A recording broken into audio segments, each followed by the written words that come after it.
આપણી પરંપરાગત રસોઈમાં એવી અનેક વાનગીઓ છે જેઓ સ્વાદ સાથે સંસ્કૃતિની સુગંધ પણ ધરાવે છે. એવી જ એક અનોખી અને આરોગ્યપ્રદ વાનગી છે ઘઉંના પોંકનું જાદરિયા.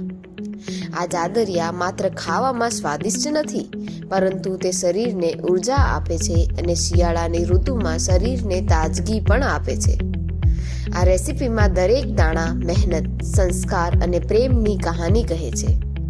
ચાલો તો આજે જાણીએ કે કેવી રીતે બને છે ઘઉંના પોંકનું જાદરિયા.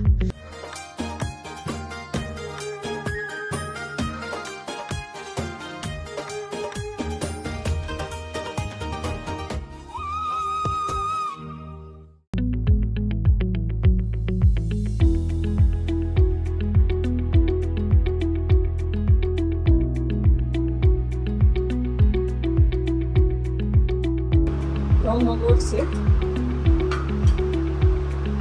એમાં મોણ દેવાનું છે.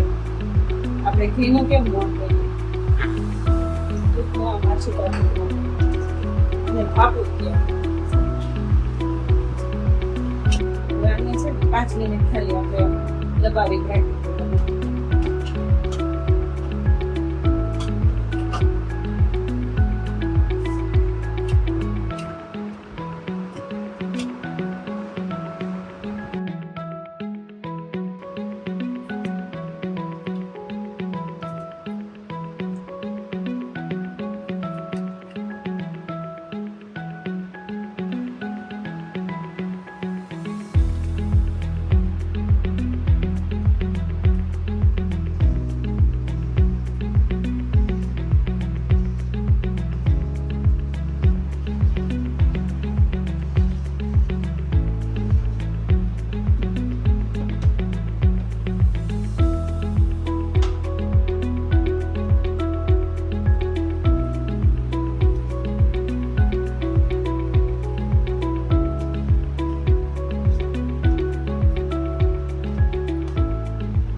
ખસખસ ડેકોરેશન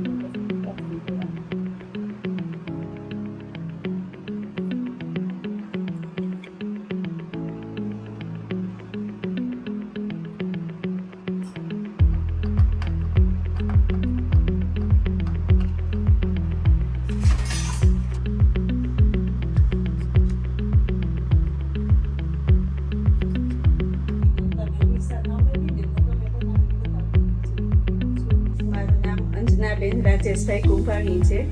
હું સોસાયટીમાં 1.5 વર્ષથી જોડાયેલી છું અને ત્યાંનો રિસોર્સ મને બહુ સારો છે. અને મેં આજે લીલા ઘઉંનો પોપ હોય ને એનું જાદરિયું બનાવ્યું છે. તો જાદરિયામાં ગોળ, ગાયનું ઘી અને ડેકોરેશન માટે ખસખસ ને બદામ નાખી છે. આ જાદરિયું છે એ હેલ્થ માટે સારું છે. અત્યારે શિયાળામાં આપણે કોઈ શીરો કે એવું ન ખાય છોકરાઓ, પણ આ જાદરિયું કેમ નવું નાક પડે ને ચોકલેટ ને એવો સ્વાદ આવે છે એટલે બધા ખાય છે છોકરાઓ.